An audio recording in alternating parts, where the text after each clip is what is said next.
नमस्कार, मैं Mrs Anita Jack, Sheth विद्या मंदिर English high school and junior college में से हिंदी अध्यापिका। बच्चों, आज हम पढ़ेंगे छठी कक्षा का हिंदी व्याकरण। व्याकरण में अब तक हमने विकारी शब्द भेद में से संज्ञा, सर्वनाम और विशेषण पढ़े हैं। आज हम पढ़ेंगे विकारी शब्द का चौथा भेद, क्रिया।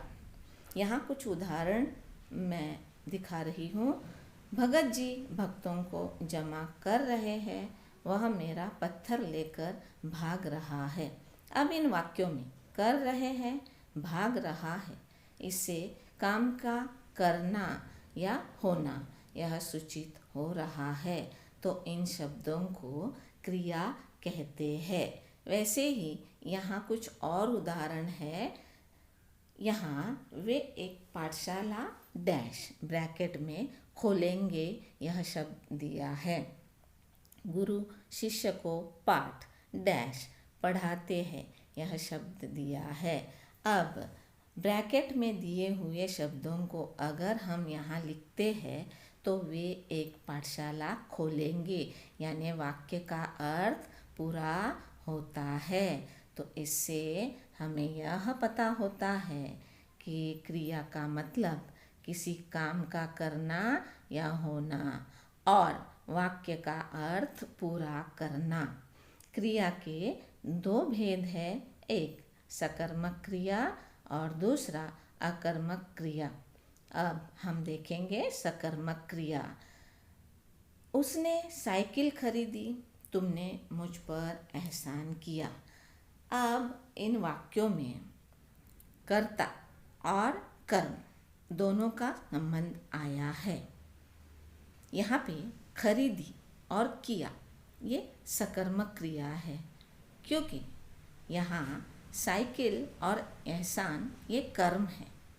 तो क्रिया का अर्थ पूरी तरह से स्पष्ट होने के लिए जहाँ कर्म की आवश्यकता होती है वह सकर्मक क्रिया है। यानी सकर्मक क्रिया की परिभाषा है जिन क्रियाओं के कार्य का फल कर्ता से होकर किसी दूसरी वस्तु पर पड़ता है। कर्ता यानी करने वाला और क्रिया यानी काम। तो कर्ता से किसी दूसरी वस्तु पर जब इसका फल होता है तो उसे सकर्मक क्रिया कहते हैं। तो यहाँ पर हम ऐसे ही कुछ और उदाहरणों को देखेंगे। मैं अच्छा इंसान बनूंगा, नौकर दिया जलाता है, बगीचे में सुंदर फूल है, पत्नी जगन के पाँव छूती है। तो इन वाक्यों में इंसान, दिया, सुंदर, पाँव ये कर्म है, अतः ये सारी सकर्मक क्रियाएं हैं। तो अब इसमें हमें और एक बात पता होती है, संज्ञा और क्रिया को क्या से प्रश्न पूछने पर उत्तर के रूप में हमें कर्म की प्राप्ति होती है, हमें कर्म मिलता है, अतः ऐसी क्रियाएं सकर्मक होती है। अब यहाँ देखो कुछ उदाहरण है। सुरसती पुस्तक पढ़ती है। अब सुरसती क्या पढ़ती है? पुस्तक। तो पुस्तक कर्म हुआ, अतः यह सकर्मक क्रिया है। अब हम देखेंगे क्रिया का दूसरा भेद, अकर्मक क्रिया। यहाँ कुछ उदाहरण देखते हैं। साइकिल पीछे नहीं रहेगी, गाड़ी आगे बढ़ गई है। बच्चों, इन वाक्यों में आपको यह ध्यान में आया होगा, रहेगी, गई ये अकर्मक क्रियाएं है तथा इन वाक्यों में कर्ता क्रमशः साइकिल और गाड़ी है। कर्ता के साथ कोई भी कर्म नहीं है, अतः ये अकर्मक क्रियाएं है।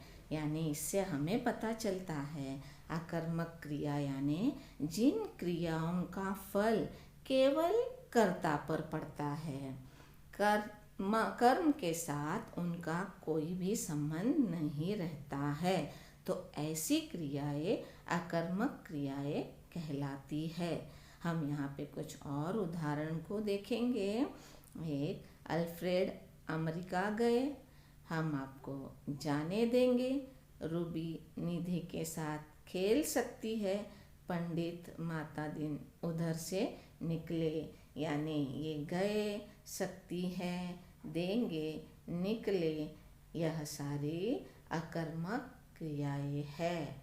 तो बच्चों, आज हमने पढ़ा है विकारी शब्द का चौथा और आखिरी भेद, क्रिया। आपके लिए होमवर्क है। प्रश्न 1, क्रिया की परिभाषा लिखो। प्रश्न 2, क्रिया के 2 भेद लिखो। और प्रश्न 3, निम्नलिखित वाक्यों में से क्रिया के भेद पहचान कर लिखो। धन्यवाद।